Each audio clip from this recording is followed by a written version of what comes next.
guys, for today's video guys, nagsigang ulit si Manay ng pitso ng baboy. Ayan na guys. Ayan, nilagay ko na yung gabi guys. Malambot na yung ating pitso ng baboy. At maglalagay na tayo ng ibang gulay. Ayan guys. So guys, maglalagay muna ako ng okra. Ayan yung ating okra guys. Tsaka yung siling haba.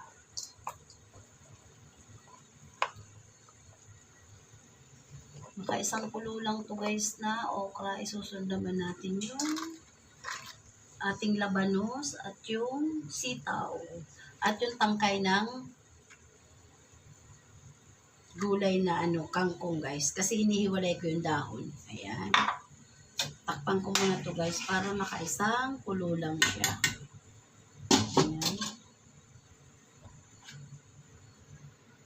Ngayon guys,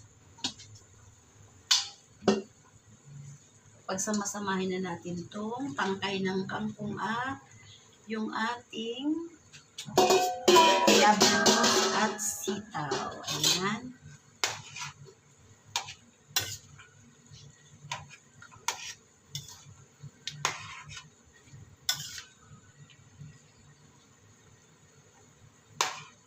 Kalamansi ulit guys ang ating pang-asim dito sa ating sinigang.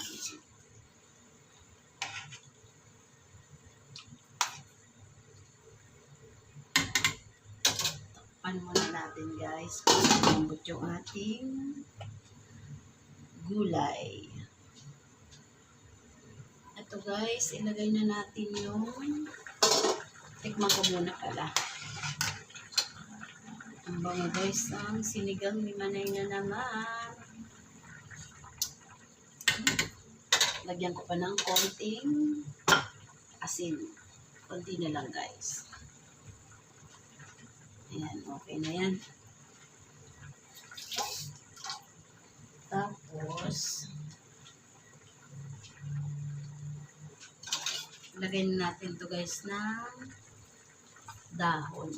Ay, dahon ng kangkong guys na naglag na sa sinigang ng ating malukong. Ayan. Diba guys? Tusukin natin yung ating gabi ko. Ayun, luto na siya.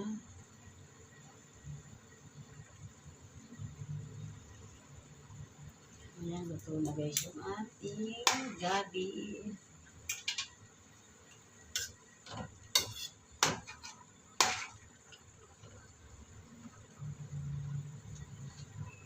Natin guys yung kalamansi. Ito yun guys oh. Tapos sayang to guys na may katas pa to. Buhusan natin ng sabaw. Ayan.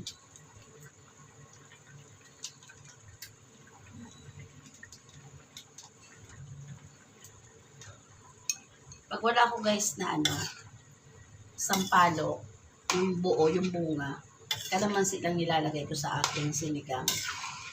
Ayan, okay na to guys. Tikman ulit ni Manay. Sarap.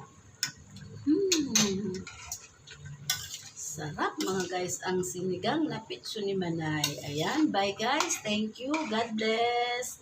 Kain na tayo mga guys. Ayan, God bless you mga guys. Bye!